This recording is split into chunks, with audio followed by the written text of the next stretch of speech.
hari mu mwaka w'ibihumbi 2000 mu kwezi k'umunani abahungu 5 n'abigeme 2.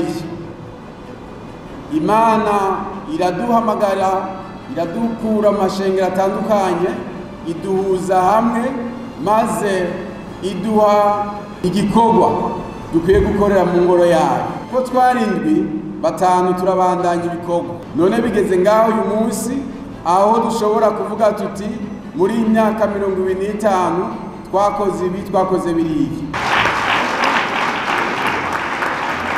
Aha hari ku mugoroba kuri wa gatanu igenekerezo rya 17 ukwezi kw'icumi umwaka wa 2025 mu nyubakwa za Donatus Conference Center ayishira hamwe Harvest Initiatives ryahimbaza yubile y'imyaka 25 rimaze. Ivyo birori vyitabwe n'abaserukira leta y'u Burundi, abaserukira ibihugu vyabo, amashiramwe y'Ukristo na mpuzamakungu akorera mu Burundi, hamwe n'abagenzi b'iryo shirahamwe barifasha mu bikorwa bitandukanye.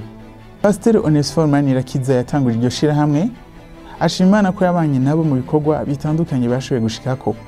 Aranatera intege abandi barongozi kubandanya bizigira iyo Mana. Iyo Mana yabanye natwe iyo myaka 25 irenganye, n'ubu ntirahinduka.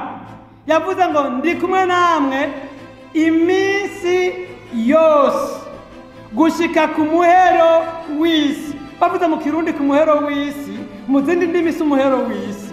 Bavanga impera z'ibihe. Bavuze impera z'ibihe gisigura ikintu cyagutse, gisigura gushika iki kiringo cy'ubutumwa bwiza, cyo kwamamaza ubutumwa bwiza kirangiye. Ndi kumwe namwe.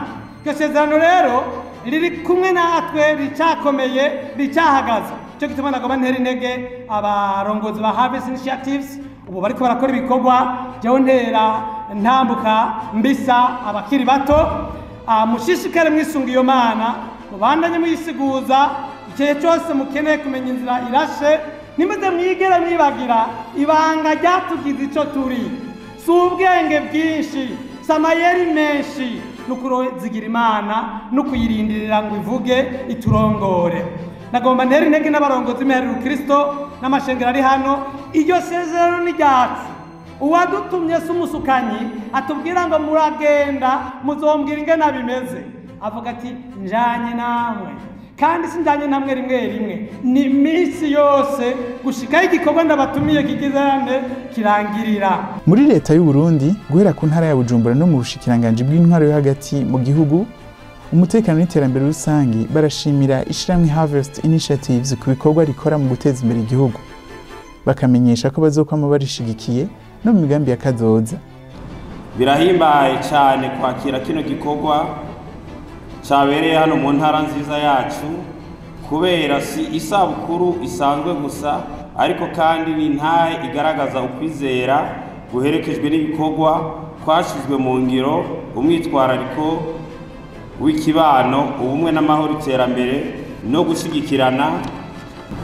Imyaka 25 iraheze umuryango w'abimbuzi ba Kristo Harvest Initiative ukora uharanira kubona ishengero rikangutse kandi werekana akarore mu guteza imbere ibice byose bigize ubuzima bw'umuntu biciye mu migambi y'indero, amagara y'abantu, kwigisha urwaruka, iterambere ry'ikibano rishingiye ku kwitunganiriza imigambi n'ibindi bikorwa bitandukanye bifasha mu iterambere ry'abene gihugu.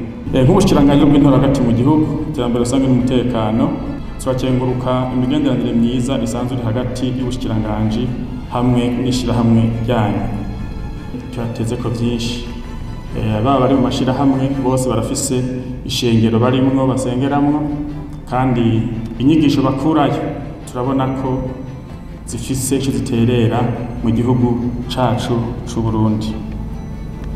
Nico gituma rero ubushikiranganje buri hano twaserukiye bubateye intege kandi bushima iyo ntererano, kandi buzokwama bubashigikira mu migambi yose izoza yubahiriza amateka n'amategeko n'amabwirizwa y'igihugu.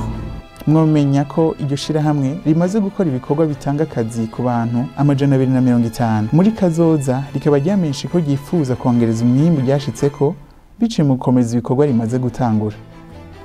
Ivyo birori kabaye n'akaryo ko gushimira abatari bake bagize ivyo bakora mu buzima bwaryo muri iyo myaka 25.